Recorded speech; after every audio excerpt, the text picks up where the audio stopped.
Welcome to your free training with John. I am your performance mindset coach. Today's topic is all about emotional intelligence. For those in business or leadership, you will know the importance of emotional intelligence and how it correlates with success within yourself, your own professional development, but also your entire organization. So let's dive in and look at emotional intelligence from a different perspective and try to shine a light on the key components of emotional intelligence. And then I'm going to share a worksheet with you that you can download in the description that can help you answer and reflect on some questions that is going to help you highlight your strengths, your areas for improvement. So emotional intelligence is the ability to understand, use, and manage your own emotions in positive ways to relieve stress, communicate effectively, empathize with others, and overcome challenges and diffuse conflict. As you read that, I'm sure different scenarios have come to mind in your business or within your leadership capacity that would have been very beneficial for you to have these types of skill sets or increased emotional intelligence to help you diffuse the conflict that can happen day to day. But I also want you to look at this from the perspective of how we can educate our team members on this topic as well to help them increase their capacity to be resilient, to increase their emotional intelligence, to be able to deal with customers more effectively, be better team players, and overall have a better culture inside of the organization. So some research has shown that our success at work or life depends on emotional intelligence 80% and only 20% of it is intellectual, right? So this really highlights the importance of emotional intelligence, especially in the modern day workplace.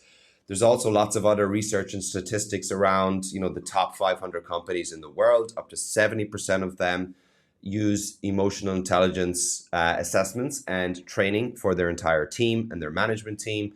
Also, an employee is up to 400% more likely to stay with their business or with their organization if their leader has high emotional intelligence.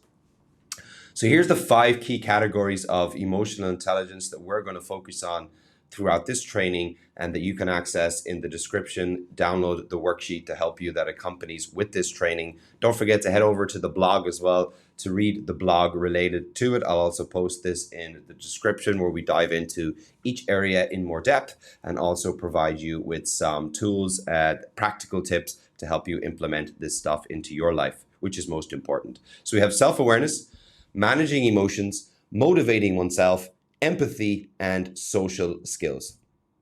So let's look at self-awareness first. Probably one of the most important things you can have as a business owner or a leader is the ability to be self-aware.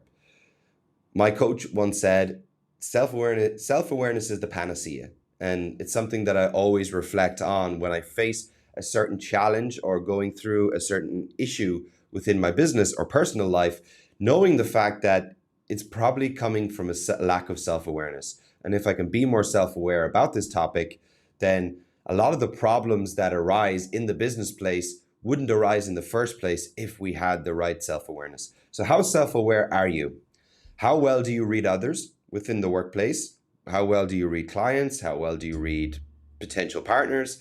How well do you know your ability to move people to action? So how well do you know how to best motivate others, how to best lead others based off of their personality traits? Emotional management, self-regulation, again, probably one of the most important things you can have as a business owner is your ability to be able to self-regulate your own emotion and mental state.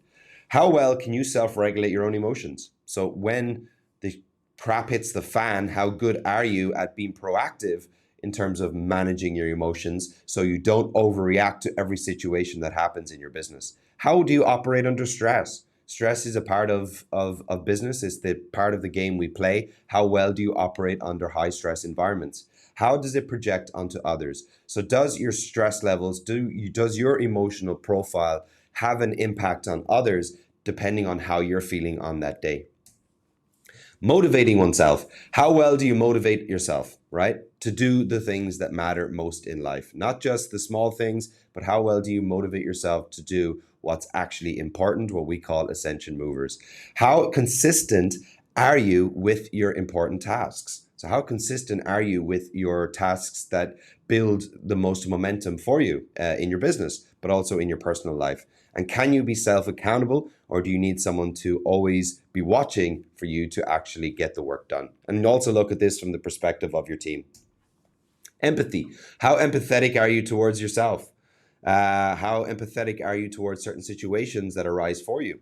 How often do you show empathy and compassion to others, employees, the situations they're going through? How compassionate are you? And finally, we have social skills. How well do you communicate with others?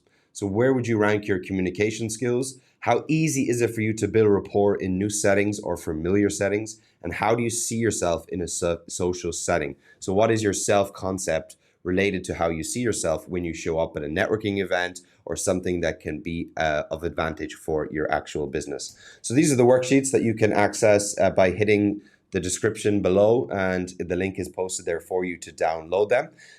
We actually do assessments around this, so if you would like to potentially do assessment for yourself or for your team members, just drop me a comment or a message, and I'll find a way to reach out to you to help provide that for you. All right, so we have our different categories here, different worksheets, and a couple of questions you can ask yourself around how well do you currently rate yourself as a strength? Is it an area of weakness, or is it an area of development for you? And what's one practical action you can take to improve this area? So that's it for today's training. I look forward to bringing you another training again very, very soon. Be well and take care.